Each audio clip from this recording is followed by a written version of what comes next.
already. Still best of 3 as we're doing top 3 best of 5. And we see red team, Footman and Bond, with green team, and I didn't quite catch their characters there. My goodness, there are 2 Inklings. Different teams though, they've got all the colours in a funny order. It does make sense with Snake Squid. Yeah, that's what I thought it was going to be, in all honesty. That explains that name. Now, nothing really explains the Secret Life of Pets 2 HD name, though. I really honestly wonder how they came up with that one. Was it for the meme? I have absolutely no idea, but what I can see so far, they're doing some very high-octane, fast-paced teams action right now. We're only 30 seconds in and everything is kind of kicking off. Snake's fascinating grabs and projectiles will make this a very interesting double set, I imagine. Snake and Link are somewhat similar in the sense that they have a lot of tools. A lot of their moves are, you know, different items that would... You almost force your opponent to play a kind of projectile game, try and... It's like, it turns the game into a platformer. Almost. It's almost like a bullet hell. Yeah. Just be glad that the Snake and the Link aren't on the same team. That would be really difficult to deal with. We just watch them run from each side of the map, throwing projectiles, run to the other side. That was the first there. I believe Inkling caught the Link off guard while he was trying to get the edge guard in and managed to secure the kill.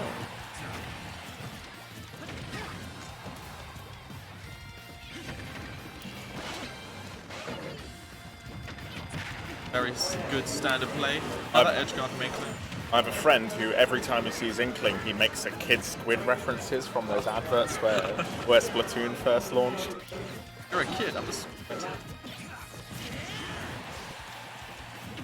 Easy to get both very, very tired and never get tired of that. See, red team holding on very well. Pretty high percentage at the moment. Still have yet to lose the top. I do feel like Link's moves have improved significantly over Ashfall. It's both like a gift and a curse that they removed his tether grab, because, you know, the tether grabs themselves are quite lengthy. But at the same time, having that distance on your grab is fairly good. Toon Link and Young Link have kept the tether grabs. They're doing surprisingly well. Young Link quite well played at the top levels. Yeah, especially when Ultimate first came out. His fire arrows are very annoying. No one was really expecting it because I don't think he was particularly good when he was in melee. Very true. From the game so far, we have a very vast lead for red team. Green team is on one stock and one very high percentage character.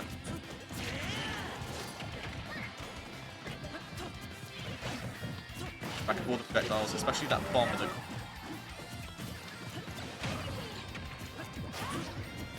Now, if I remember correctly, attacks with fire in them actually cause that bomb to explode. Did you just see that? A bit of a chain reaction thing going on, so that could technically be used as a team play tactic or against the character affected.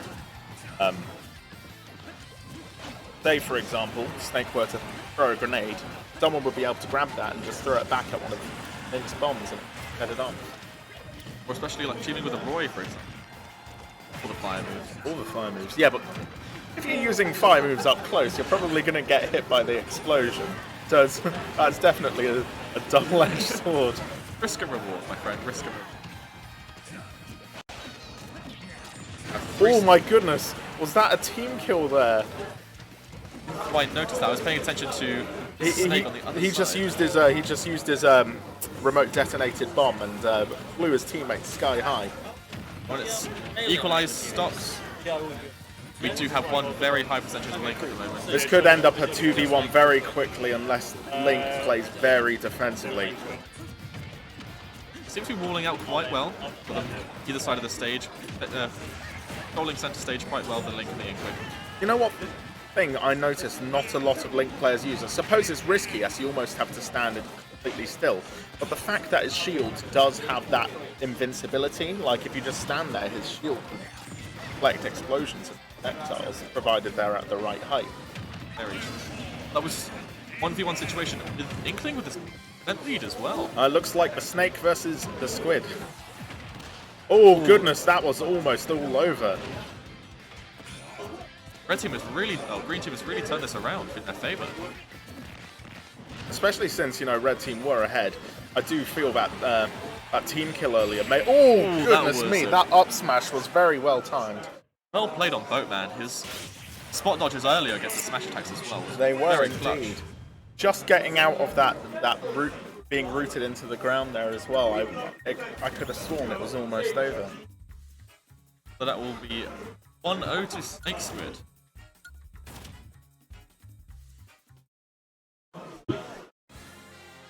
So you've got likes of Pets 2 HD have a bit of a hill to climb as they seemed quite evenly matched. Yeah, but it's certainly balanced out towards the end. Let's see, what will be the next stage pickup here?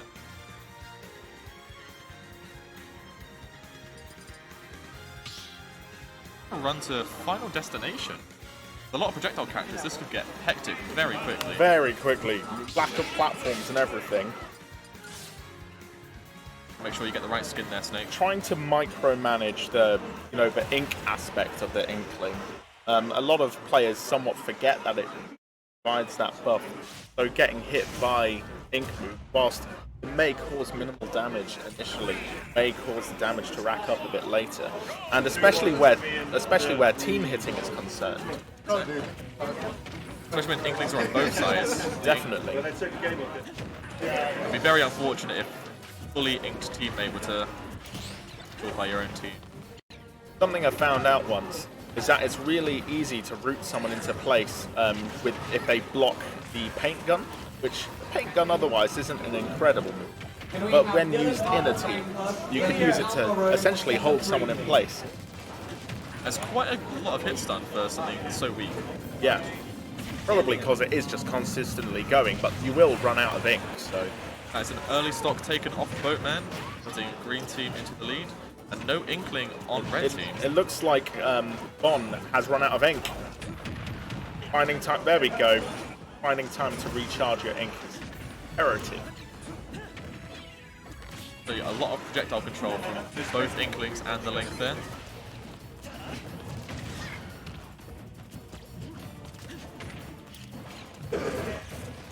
Almost a game of tennis. A lot of back and forth and a lot of circular projectiles thrown everywhere. I think we're going to get a lot of those today if these teams are all as well balanced as they seem.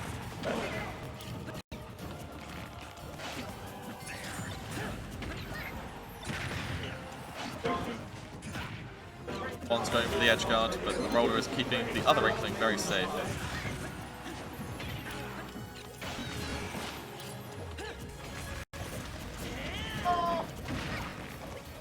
Feels like we're playing a bit like with items on at the moment. Everything's just flying around the stage. Yeah, it does. Especially since a lot of them are things that can be picked up or moved around. The exception of a lot of Inklings projectiles which can't be grabbed. Imagine if you could grab that paint bomb. That'd be a very interesting mechanic, but maybe it would work like Banju's new grenades. Yeah. Where it would explode after a certain amount of time, rather than just immediately. But it does seem to have a timer on the paint bomb. It's just how long you hold it down for determines how far it goes. Yes. And which direction it sends you in as well. Yeah, it's like long or upwards in an arc kind of a thing. A fully thrown ink grenade will pull them back to you as well, so you can combo into up smash quite early on. I did not know that. I really like that that spike that Snake has, the one where he does the kick in the air. Satisfying to watch it happen. Gone back to quite an even game. Everyone's playing with their projectiles, trying to extend the neutral game as much as they can to try and find that really quick punish with a double teammate. For people who aren't very familiar with Snake, you can choose to make his remote-controlled missile go off early, essentially stopping it in mid-air so it drops, which can be very handy if someone's coming your way. And Snake's just thrown away. Everyone else is on very high percent though, so it's quite an even game. There's a bit of a game of volleyball going on with the Link's grenade there. And there goes the Inkling for green team. As you can see, Snake's up tilt is quite a valuable kill move. So fast as well, it can lead out of his down throw grab as well. It is interesting how small the hitboxing is on Snake's forward smash. It looks like it'd be bigger just because it's explosive. It's definitely quite a big wind-up for a big reward if you can manage to hit it. If you manage to hit it. And If being the keyword. There is just a stock lead for red team now. Oh, both two commentators curse as per usual. You're jinxing it, man. I did say I'd root for Snake Squid, so... Nice parry. There is the loss of Snake. It's just a low percent Inkling versus two characters. Now, the other Inkling is quite high percent, so we could see potentially a 1v1. Inkling can get in. Ooh, that is quite unfortunate. The Link caught them under the stage with the remote bomb. So that's one round each thus far. Another 1-1 on stream. Everyone seems quite fairly matched today. Some very hectic doubles gameplay. I wonder if we're going to see a lot of this today. A lot of, you know, 1-1s up until, you know, actually reaching the third round each time. Unless we see some actually, you know, decisive, absolute teamwork from any one of these teams, this may happen. There'll probably be teams that have migrated from things like Smash 4, Brawl, LA as well. Who've been working together for some time. Taking a peek at some of the other doubles games going on. Very interesting comps that I can see that haven't quite made it onto the screen. You're seeing quite a lot of Inkling though. That seems to be quite a popular pick today. I can see Fire Hydrant's game nearby. Wonder how they're doing. What game they're on next to us, but very even at the moment. Ooh. I was hyped up for potentially a Ridley pick there, but popped back onto Inkling. I do love seeing Ridley. The problem with Ridley is he's very huge and easy to throw about if you can get hits in. Now, the good thing about him is his moves themselves are quite big. His forward aerial is very, very good. Dribble stab, edge guard quite quickly. Very, very quick. Okay, so once again we have a another final round on Town and City. Quite a select stage list. Everyone's opted for Town and City mainly. Seems to be the most interesting for doubles. Seems to be the most popular stage so far. I for one hope to see. Do you know if Lilat is a doubles league at all, or is it too small? I don't actually know that one. This is quite a new rule set, so we're still testing the waters. Still testing the waters. I for one hope to see Lilat. I just really enjoy it for some reason. We've had a lot of mixed results when it comes to Lilat. A lot of upsets. People who would otherwise play well on every other stage may have issues. It's a very small stage, and the platforms are quite short as well. Close together. As for this stage, it's big, everything's moving, and it can be fairly easy to knock people off the sides if you're not very careful. And we've evened up the stock. Both Inklings are down one. Oh, and there goes Link. I think that was accidentally a team kill there. So it does look like that Snake Squid currently have the lead. Now, as you can see, there's a remote detonated bomb there on the ground. Very close. That was a perfect opportunity for him to set it off, but he didn't. Okay, so it looks like that bomb ran out of time there, so he's dropped another one. Oh, no, and he detonated that as well. There goes the Snake back to 2-2 with a high percentage on red ink. Almost a kill there. Just about makes it back, missing the 2 frames from you. Mastering Snake is a very difficult. He has many very specific tools, and knowing when to use each one is incredibly important. There is the loss of red ink again. With Snake, yes, if you play him in singles and he pulls out a lot of grenades, it almost forces you to play somewhat of a gimmicky game that he controls. Yeah, sometimes you'd have to grab them from him. Sometimes you just have to stay away. The few characters just can't really outright deal with Snake too well. They have to... This Snake's spot dodges are incredible. Seems to be quite an experienced player. You know, I'm looking forward to hopefully seeing more games featuring Snake Squid, purely for this Snake. Hopefully we'll see them in winners semis and potentially even grand finals. Oh, There is a loss. Green team has actually taken the lead. Thing is on very high percent from red team. Just taking the link stock down to 1. though Green team do have a slight lead right now. It could go any which way.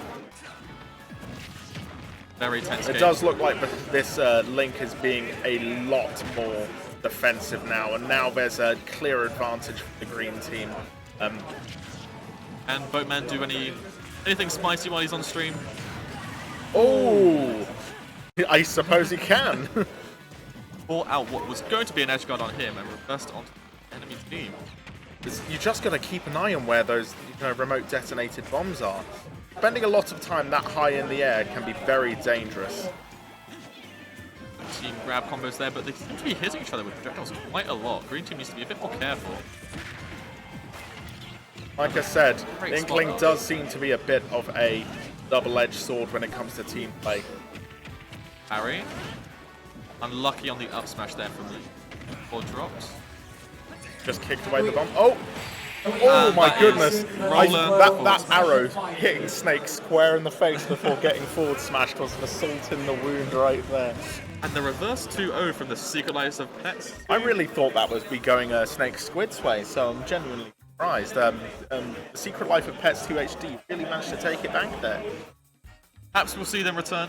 Maybe they can make their losers Perhaps. run. Love to see Boatman on Snake once more. Either way, this Link and Inkling are pretty good as well.